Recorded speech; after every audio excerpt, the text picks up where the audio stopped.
Salut le monde, c'est Fred de la chaîne Bascule des Centres. Aujourd'hui on va parler photographie grand format et je suis à Gargilès dans l'Indre. J'ai fait 8 heures de route et je vais changer de pull. On va rencontrer des fabricants de chambres grand format d'exception. C'est parti.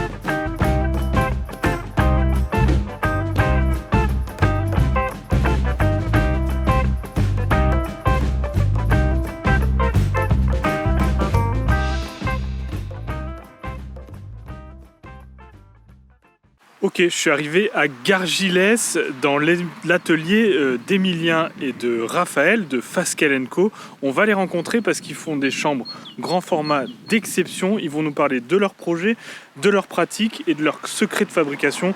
Mais je pense qu'on va pas trop en trahir parce que c'est très bien gardé. Magnifique, hein, dans un petit corps de ferme, c'est sublime. Ok, je les vois, ils sont là-bas. C'est par là. Salut Fred, ça va? Ça va? Ouais, voilà. Ah, elle est là.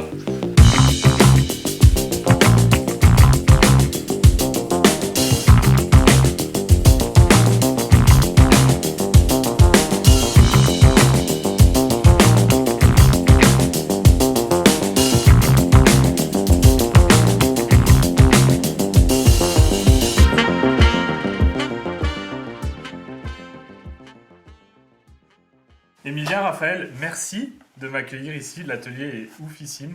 On va discuter un peu de votre marque, des caméras que vous fabriquez, parce que c'est quand même c'est rare en France. Il y en a beaucoup qui font comme vous. Bah nous, dans cette gamme-là, en tout cas, on est les seuls en France. Ouais. Après, il y a Woodyman, effectivement, qui font des chambres. Ouais. Mais c'est pas la même optique, c'est pas le même produit, en fait. D'accord. Même si ça reste des chambres, c'est deux produits totalement différents. Et pas adressés à la même clientèle. D'accord. En fait. Okay. Et donc, Fasquelle & Co, ça vient d'où?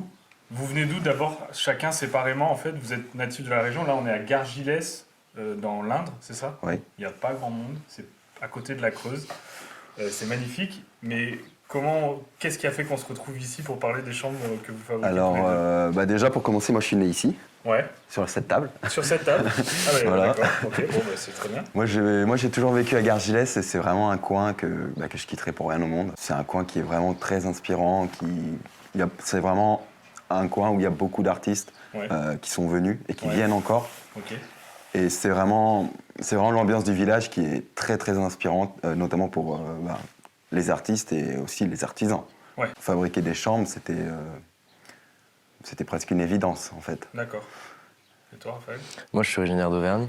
Ouais. Et j'ai la moitié de ma famille qui est en Creuse, qui est pas très loin d'ici, à la Souterraine, à 45 minutes. Ouais. Et du coup, j'ai démarré le projet après avoir rencontré Emilien. Et je me suis rendu compte que c'était pas très loin de chez mes grands-parents. Donc c'est vrai que ça a un peu permis de faciliter la rencontre et puis tout le projet.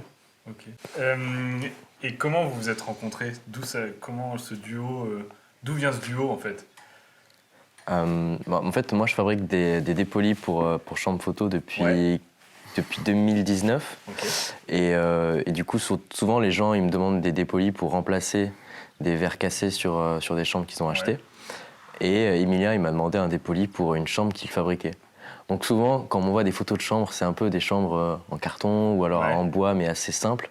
Et c'est vrai que quand j'ai vu les premiers jets de chambres d'Emilien, c'était déjà quelque chose d'un peu plus convaincant. Ouais. Et moi, j'ai vu un peu le potentiel.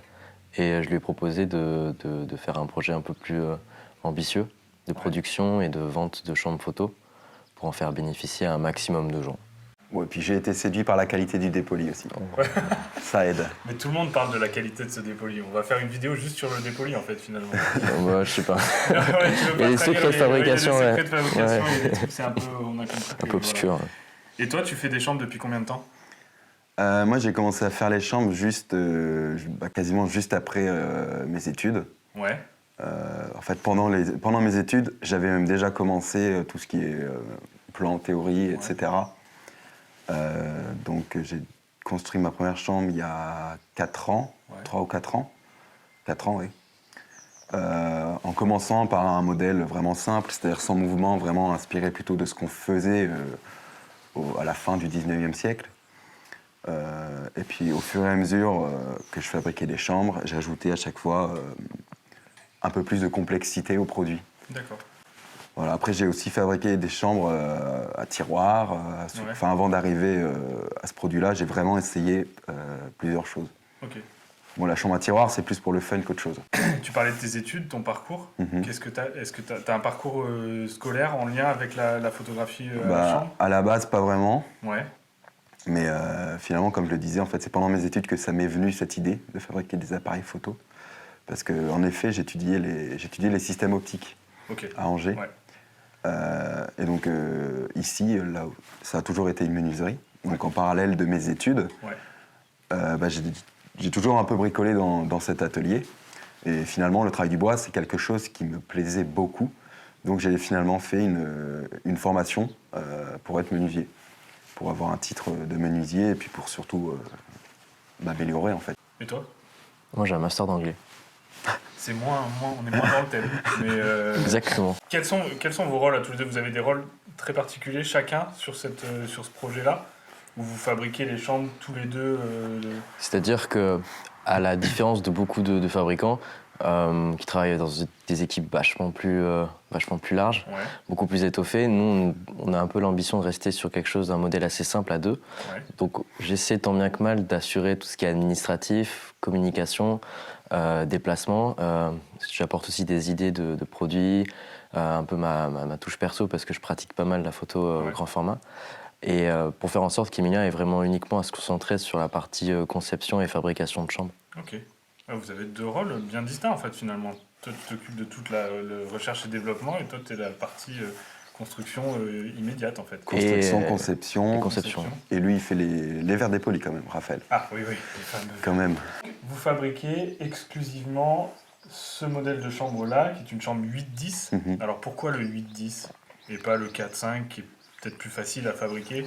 En fait, il faut imaginer que pour un produit comme ça, moi, je passe autant de temps sur un format 8x10 que sur un format 4x5. C'est un peu une réalité économique, c'est-à-dire que sur un marché où il y a énormément de 4-5 de très bonne qualité qui existent, de très bonnes factures, ça n'avait pas vraiment de sens de produire une 4-5 qui n'est...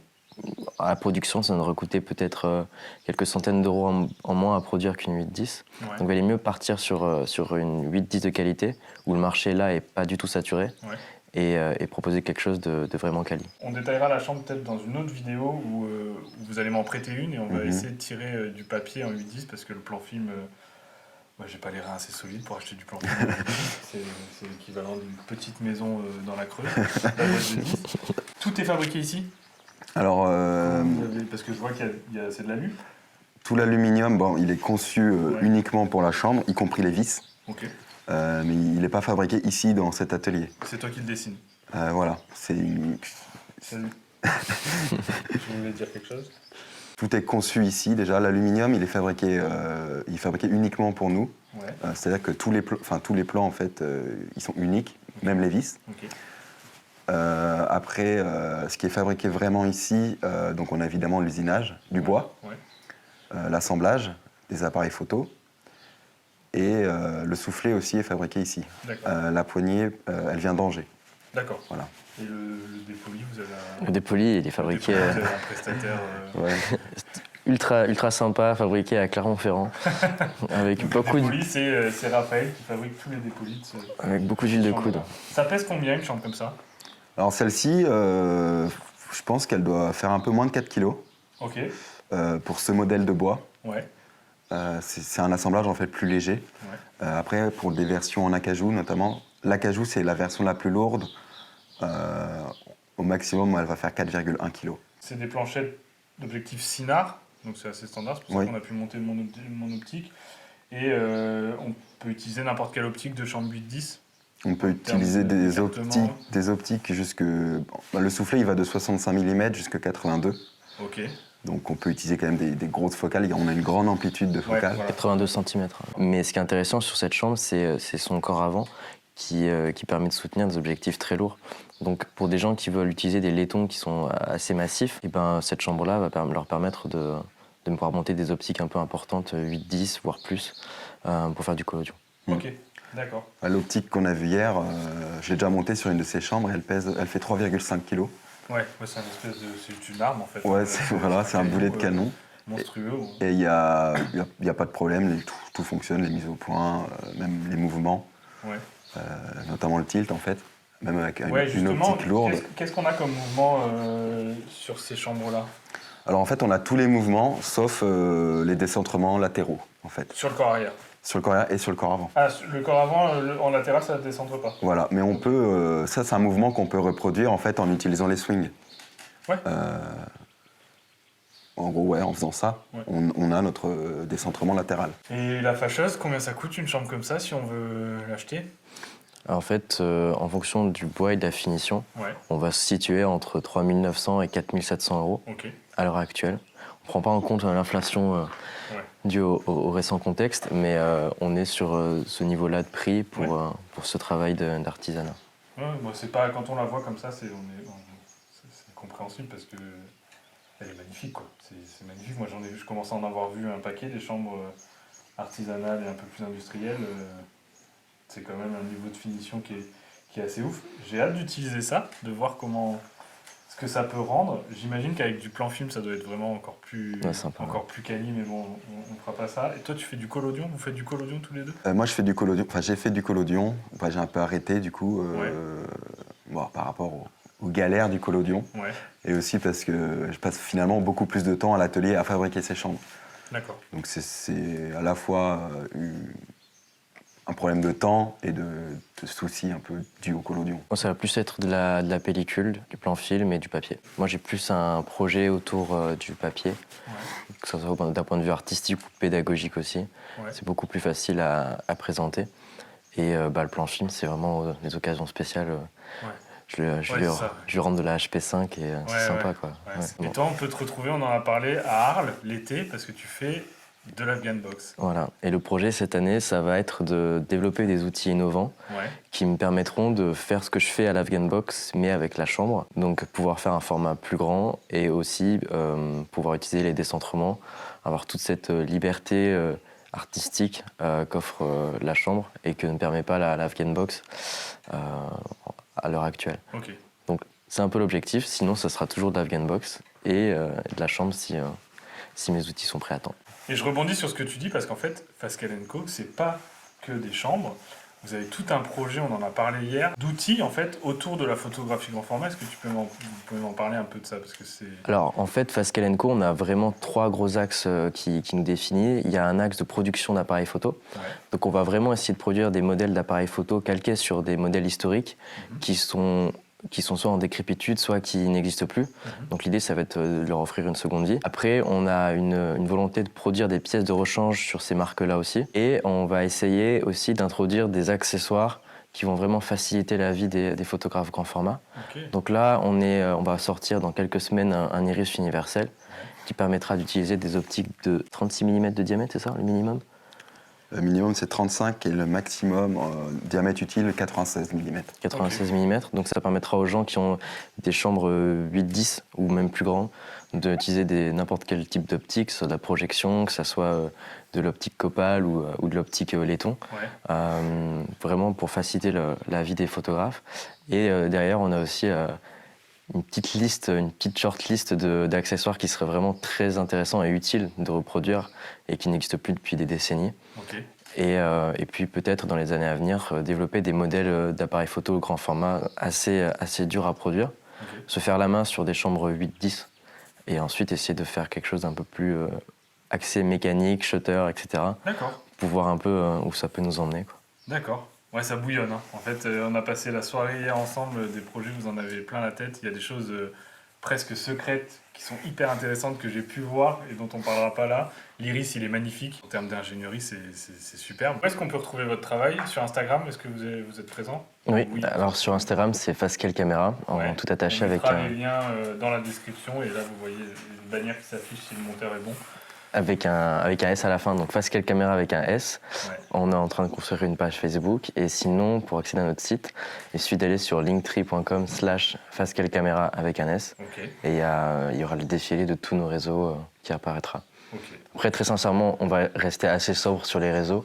Ouais. Le but du jeu, c'est vraiment de partager plus du contenu vidéo. Ouais. Donc on va essayer de proposer régulièrement dans l'année des vidéos YouTube un peu pour montrer l'utilisation de nos chambres. Et des divers accessoires et outils qu'on est en train de développer. Une chaîne, en fait. On a une chaîne YouTube avec la vidéo d'introduction du projet, qui est sortie au mois de décembre. Et du coup, il suffit de taper Fasquelle caméra sur YouTube. Donc on tombe sur cette vidéo et on tombe aussi sur la vidéo de présentation de Marc Marache, ton confrère américain, qui avait fait une review de notre prototype V2 au mois d'octobre à Columbus. Ok, impeccable. En tout cas, merci de m'avoir accueilli. Ça, c'est la première partie. Donc, on a parlé de votre petit projet, de votre gros projet. Et on se retrouvera dans une prochaine vidéo où vous allez m'en prêter une. Et on va tirer du papier avec ça. Donc, moi, j'ai jamais fait de 8-10. Je suis jamais allé plus loin que le 4-5. J'ai vraiment hâte de manipuler ce bel objet parce que c'est un objet d'art. En fait, on pourrait le poser et ne faire que le regarder. Merci beaucoup pour votre accueil. Nous, on se retrouve dans une prochaine vidéo. En attendant, sortez de la chambre, sortez votre chambre et faites des photos. Ciao. Merci les gars.